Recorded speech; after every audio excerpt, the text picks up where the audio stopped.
This is Delta Halo, the 7th in my series of Halo 2 dioramas made using Mega Bloks and LEGO. After completing the Heretic, Cairo Station, Outskirts, Metropolis, the Arbiter, and the Oracle, Delta Halo is my biggest diorama to date. Ambitiously, I wanted to be able to fit the entire Forerunner structure from the opening area of the mission in this build, and to do that, the base ended up with dimensions of 70 centimeters by 45 centimeters. That's 88 by 56 studs for those that speak in LEGO/Mega Bloks terms. At its tallest point, it is about 55 centimeters high. Given the size of this build, I split it up into sections that can be relatively easily separated for transport. In this video, you'll see a time lapse showing how the smaller sections of the diorama come together. I'll provide a bit of commentary here and there if you're interested, and if you're not interested in listening to my Aussie accent, switch the sound off and play the Delta Halo suite in the background. That song never gets old. The base is split into 3 sections. As you can see, I was able to create detailed terrain by layering green Mega Bloks pieces over dark tan LEGO pieces to create a beaten path effect. At the back of the model, I have plenty of support for the main Forerunner structure to sit.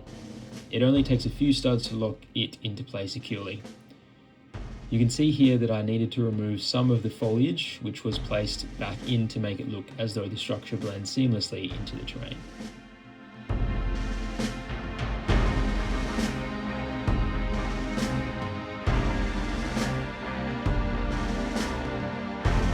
Likewise, the higher sections connect securely with a few studs. You can see on the right of the model, the rockwork blends in nicely with the lower part of the build. This arched doorway actually connects the 2 major structure pieces together with those 1x3 slopes on the bottom. This ensures that the 2 structures are lined up perfectly. For the roof section, I use these hinges to lean the wall back ever so slightly. It would have been much smarter for me to actually connect the hinges to the base of the wall before attempting to stick them down, but they managed to connect eventually.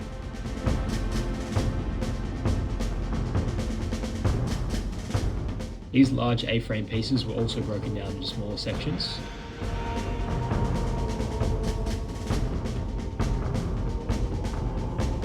As well as these smaller huts or gazebos that sit in the landscape.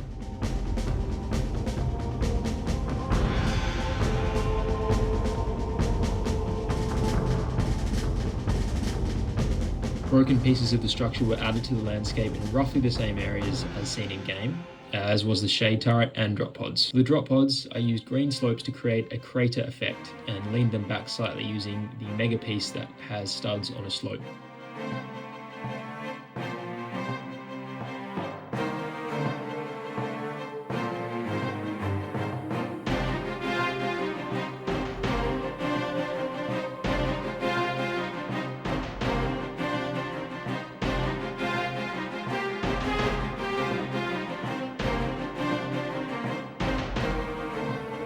Likewise, studded slope pieces were used to secure the discarded drop pod hatches.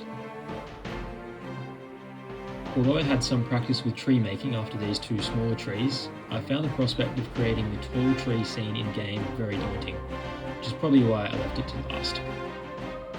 I am really happy with how this turned out though. The main trunk was made using the studs on side technique.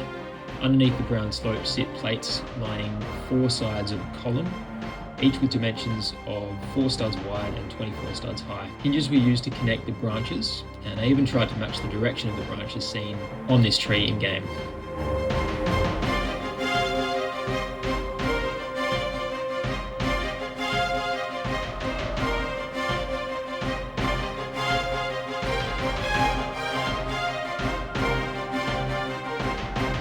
This small round piece with an axle ensures that the tree stays stable. You can also see here that I left these plates blank to allow for the tree to sit flush with the wall and look somewhat like it has grown into the structure.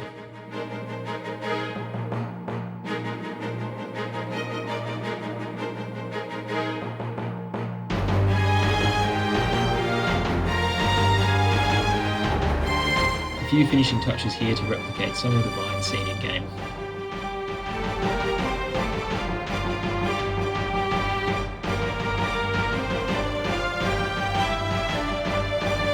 That's it for this week's update. Let me know in the comments if you have any questions or would like to see anything in a bit more detail. For those interested, I have instructions available on my Patreon for the shade turret and drop pods in both LEGO and Mega Bloks variants. I'll also be reaching out to members of my Patreon to help decide the direction of the next build in this series based on the mission regret. So if you're interested in joining the conversation, make sure you head over there and sign up for free.